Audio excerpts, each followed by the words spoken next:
नमस्कार, मैं हूं सत्यपाल और आप देख रहे हैं CWB Hindi news.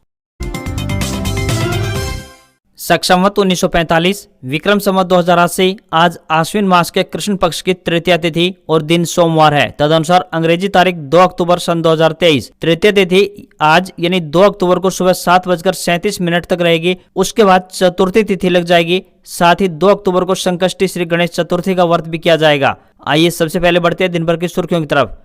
BPL card धारकों को बड़ी राहत, अब इन गरीब परिवारों को भी मिलेगा सरसों का तेल और बिजली बिल में लाभ। हरियाणा के 14 जिलों में जनरेटर पर बैन, एयर पोल्यूशन को देखते हुए ग्रैप लागू हुआ। इमरजेंसी सेवाओं को 31 दिसंबर तक छूट। रेवाड़ी से अब वृंदावन, चंडीगढ़, जयपुर व खाटू श्याम जाना हुआ आसान, बताएंगे पूरी अपडेट। 1 अक्टूबर से देश भर में हुए ये छोटे बड़े बदलाव, जाने आमजन पर क्या रहेगा इनका असर, बताएंगे पूरी खबर। हरियाणा में अब हर वर्ग को मिलेगा अंबेडकर आवास नवीनीकरण योजना का लाभ, 80,000 रुपए की मिलेगी मदद। हरियाणा को मिली एक और डोमेस्टिक एयरपोर्ट की सौगात, 15 अक्टूबर को भूमि पूजन करेंगे सीएम मनोहर लाल खट्टर।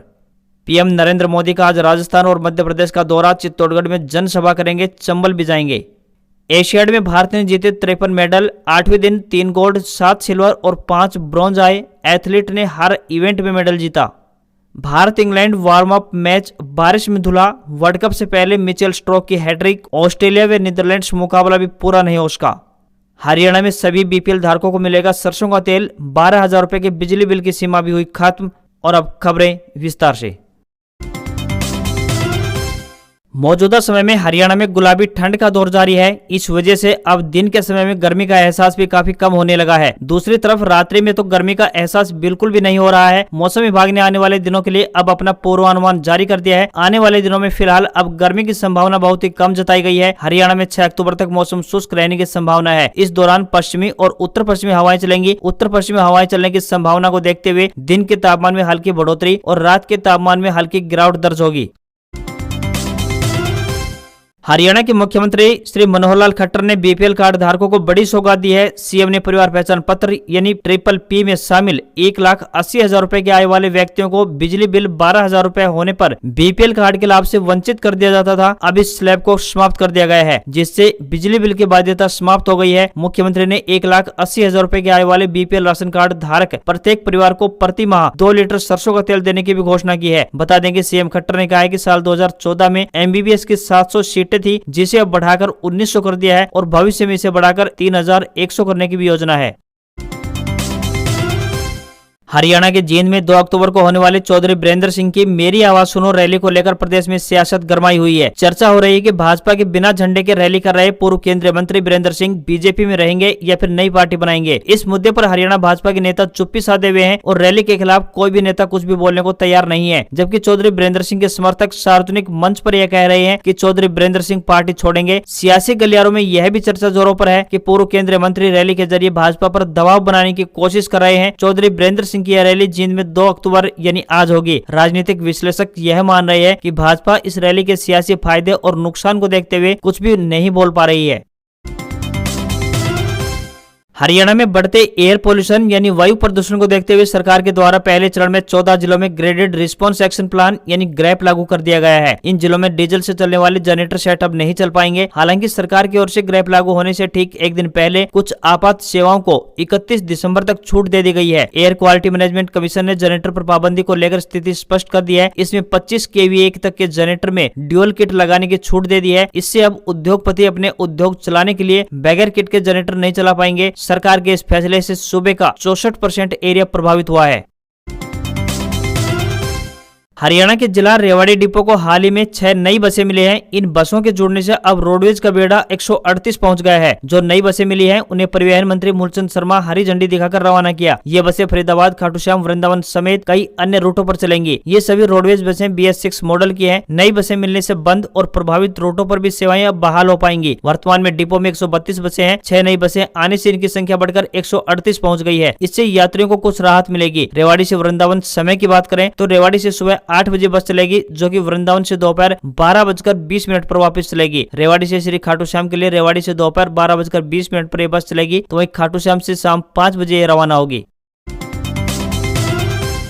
हरियाणा की मनोहर सरकार केंद्र सरकार के साथ मिलकर राज्य में सड़क कनेक्टिविटी के साथ साथ रेल यातायात सुविधा भी मजबूत करने की दिशा में बड़ी तेजी से आगे बढ़ रही है। इसी कड़ी में प्रदेश सरकार ने एक और नई रेलवे लाइन बिछाने को अपनी मंजूरी प्रदान कर दी है। सरकार के इस फैसले से हरियाणा की हिमाचल प्रदेश के प्रमुख औद्योगिक क्षेत्र से अब सीधी रेल कनेक्टिविटी संभव हो पाएगी। हरियाणा के पंचकुला स्थित चंडी मंदिर से लेकर हिमाचल प्रदेश के बद्दी तक नई ब्रॉडगेज रेल लाइन बिछाई जाएगी। नई ब्रॉडगेज रेलवे लाइन के निर्माण से रेलवे द्वारा पंचकुला से हिमाचल प्रदेश के बड़े औद्योगिक क्षेत्र बद्दी के बीच माल की ढुलाई में अब आसानी होने वाली है।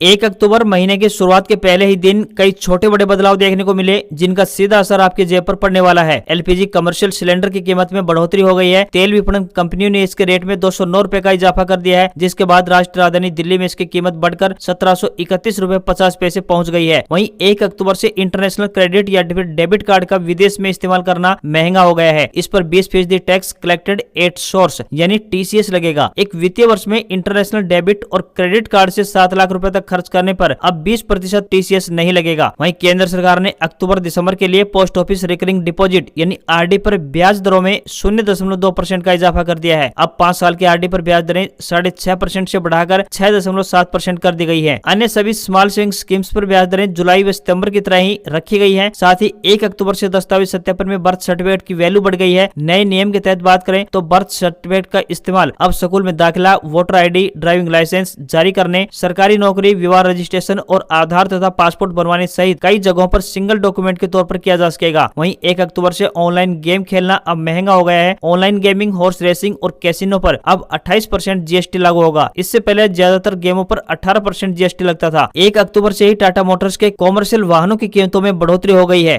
वहीं 1 अक्टूबर से छोटी बचत योजनाओं के लिए आधार कार्ड अनिवार्य कर दिया गया है। PPF, सुकन्या और पोस्ट ऑफिस स्कीम आदि में आधार कार्ड की जानकारी दर्ज करवाना अब अनिवार्य होगा। आप बैंक या फिर पोस्ट ऑफिस जाकर इस काम को पूरा कर सकते हैं। यदि ऐसा नहीं किया तो आपका अकाउंट फ्रीज कर दिया जाएगा। वहीं 1 अक्टूबर से अपने देश में ही वाहनों का क्रैश टेस्ट होगा। या भारतीय परिस्थितियों के अनुसार तय नॉर्म्स पर एजेंसी कारों का क्रैश टेस्ट कर पाएंगी और उन्हें सेफ्टी रेटिंग भी देंगी। इस टेस्ट में कारों को 0 से 5 स्टार तक रेटिंग दी जाएगी। 0 स्टार का मतलब असुरक्षित और 5 स्टार का मतलब पूरी तरह से सुरक्षित माना जाता है।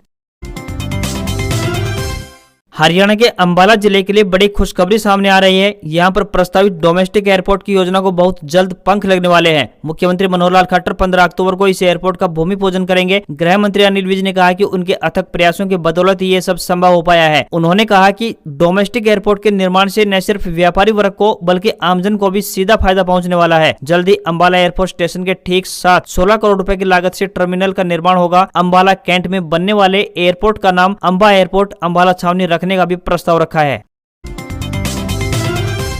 हरियाणा के सीएम मनोहर लाल खट्टर जनसंवाद कार्यक्रम के अगले पड़ाव पर रोहतक दौरे पर आए हुए हैं। इस दौरान उन्होंने डॉक्टर भीमराव अंबेडकर आवास नवीनीकरण योजना के लाभार्थियों के लिए एक बड़ी घोषणा करते हुए कहा कि इस योजना की राशि और दायरा दोनों में बढ़ोतरी कर दी गई है। मुख्यमंत्री मनोहर लाल खट्टर ने बताया कि अब इस योजना में उन सभी वर्गों के लोगों को शामिल कर लिया गया है जिनकी सालाना आमदनी 1,80,000 रुपए तक है। वहीं इसमें दी जाने वाली राशि को भी 50,000 रुपए से बढ़ाकर 80,000 रुपए तक कर दिया गया है। यह राशि सीधे लाभार्थियों के खाते में जमा करवाई जाती है। हरियाणा के मुख्यमंत्री ने बताया कि अभी तक इस योजना में गरीबी रेखा के नीचे आने वाले अनुसूचित जाति, विमुक्त जाति एवं टपरिवास जाति के लोगों को ही इस योजना का लाभ मिलता था। इस योजना के तहत अब गरीब परिवारों को गुरुग्राम, फरीदाबाद, सोनीपत और पंचकुला में फ्लैट उपलब्ध कराए जाएंगे, जबकि बाकी अन्य जिलों में फ्लैट व प्लॉट दोनों विकल्प उपलब्ध होंगे। केंद्रीय रेल मंत्री अश्विनी वैष्णव ने ट्वीट कर जानकारी दी कि गढ़ी हांसी खंड पर 118 किलोमीटर प्रति घंटे की रफ्तार से सफल परीक्षण के साथ रोहतक में हांसी नई लाइन योजना पूरी कर ली गई है। 4 दिन पहले शाम करीब 4:30 बजे CRS स्पेशल कोच रवाना हुआ था। इस दौरान ट्रेन सबसे पहले गढ़ी तक 120 किलोमीटर प्रति घंटे की रफ्तार से चली। CRS के बाद ही इस रेलवे लाइन पर ट्रेन चलाने को हरी झंडी मिली। बता दें कि हांसी रेलवे स्टेशन उत्तर पश्चिम रेलवे के बीकानेर मंडल के अंतर्गत आता है, क्योंकि हांसी महम रोहतक रेलवे लाइन उत्तर रेलवे के दिल्ली डिवीजन के अंतर्गत आती है। आम आदमी पार्टी यानी आप हरियाणा के प्रचार कमेटी के प्रदेश अध्यक्ष अशोक तंवर रविवार को रोहतक पहुंचे। इस दौरान उन्होंने कांग्रेस और भाजपा की प्रदेश और केंद्र सरकार पर एक साथ निशाना साधा। उन्होंने कहा कि आप पार्टी में केजरीवाल चेहरा है। लोकसभा चुनाव के लिए हमारे पास बहुत अच्छे और जीतने वाले उम्मीदवार हैं। उन्होंने कहा कि आप पार्टी का एक मजबूत संगठन बनकर तैयार हो रहा है। वे विधानसभा की 90 सीटों पर जीत हासिल करेंगे। हरियाणा में एक मजबूत विकल्प आम आदमी पार्टी है, क्योंकि हम सफाई करते हैं। अशोक तंवर ने भूपेंद्र सिंह हुड्डा के खिलाफ आवाज उठाने वाले ग्रुप यानी SRK पर तंज कसते हुए कहा कि इन तीनों यानी कुमारी शैलजा, किरण चौधरी और रणदीप सुरजेवाला में दम नहीं है। उन्होंने कहा कि ये मरे हुए शिकार को खाने वाले लोग हैं। हरियाणा के कृषि मंत्री जेपी दलाल ने बाजरे की खरीद व पराली जलाने के मामले को लेकर विपक्ष पर पलटवार किया। साथ ही राजस्थान में बीजेपी की जीत का दावा भी किया। हरियाणा के कृषि मंत्री जेपी दलाल चोरू जिला की 6 विधानसभा सीटों पर अगले 2 महीने के लिए प्रचार प्रसार के लिए निकले हैं। इससे पहले उन्होंने भिवानी में अपने आवास पर लोगों से मुलाकात की। कृषि मंत्री जेपी दलाल ने बाजरे की खरीद को लेकर कहा कि हरियाणा पहला राज्य है जो बाजरे की खरीद MSP पर करता है। उन्होंने कहा कि सूखा व साफ बाजरा मंडी में लाने वाले किसानों को बेचने में कोई भी किसी तरह की कोई परेशानी नहीं आएगी। वहीं विपक्ष द्वारा भावांतर की बजाय सीधे MSP पर बाजरा खरीदने को लेकर जेपी दलाल ने कहा कि विपक्ष ने अपने समय तो एक भी दाना MSP पर नहीं खरीदा, अब केवल राजनीति की जा रही है। उन्होंने कहा कि किसान सरकार की योजनाओं से खुश हैं। उन्होंने कहा कि उपराष्ट्रपति जगदीप धनखड़ 8 अक्टूबर को हिसार आकर किसान मेले का उद्घाटन करेंगे। हरियाणा के जींद के पिल्लूखेड़ा ब्लॉक में आशा वर्करों की मांगों के समर्थन में मशाल जुलूस निकाला गया। इसमें आशा वर्कर्स के साथ किसान, मजदूर, महिलाओं व ग्रामीणों ने बढ़ चढ़कर भाग लिया। जुलूस के दौरान आशा वर्कर्स के समर्थन व भाजपा जज्बा गठबंधन सरकार के खिलाफ नारेबाजी की गई। कहा कि आशा वर्कर्स दिन रात अपने परिवार को छोड़कर गर्भवती महिलाओं, जच्चा बच्चा व अन्य बीमारियों से ग्रसित लोगों की दवा पानी का काम बड़ी मुस्तैदी से करती है। कोरोना काल के दौरान भी आशा वर्कर्स का काम लाजवाब था। इनकी मांग जायज है और जनता और स्वास्थ्य विभाग के बीच एक कड़ी का काम आशा वर्कर्स करती हैं। ग्रामीणों ने कहा कि जो सरकार बेटी बचाओ बेटी पढ़ाओ का नारा दे रही है वह आशा वर्कर्स की बात तक नहीं सुन पा रही है। राज्य की 20,000 आशा वर्कर्स मजबूती के साथ हड़ताल पर डटी हुई है। आशा वर्कर्स ने कहा कि यह सरकार को तय करना है कि वह आंदोलन को कितना और लंबा खींचना चाहती है। फिलहाल हड़ताल को 10 अक्टूबर तक बढ़ाया गया है। 8 अक्टूबर को प्रदेश की सभी आशा वर्कर्स करनाल में ललकार रैली में शामिल होंगी। प्रधानमंत्री नरेंद्र मोदी तेलंगाना के महबूब नगर के दौरे पर हैं। उन्होंने रविवार को यहां 13,500 करोड़ रुपए की परियोजना को लोकार्पण और उद्घाटन किया। पीएम मोदी ने कहा कि नवरात्रि शुरू होने वाली है, लेकिन उससे पहले ही संसद में हमने महिला आरक्षण विधेयक पारित करके शक्ति की पूजा करने की भावना स्थापित की है। महिला आरक्षण कानून लाने के बाद केंद्र सरकार 5 राज्यों के विधानसभा चुनाव से पहले महिलाओं के लिए कई बड़ी घोषणा करने की तैयारी में है। सूत्रों के मुताबिक महिलाओं के नाम पर लिए जाने वाले हर तरह के कर्ज की ब्याज दरें पुरुषों के मुकाबले कम किए जाएंगे। इससे संबंधित योजना की घोषणा नवरात्र के दौरान हो सकती है। वहीं प्रधानमंत्री नरेंद्र मोदी आज राजस्थान और मध्य प्रदेश के दौरे पर रहेंगे। पीएम राजस्थान में चित्तौड़गढ़ के सांवलिया सेठ मंदिर में दर्शन करेंगे। ठीक इसके बाद एक जनसभा को भी संबोधित करेंगे। वहीं पीएम नरेंद्र मोदी मध्य प्रदेश के चंबल भी जाएंगे।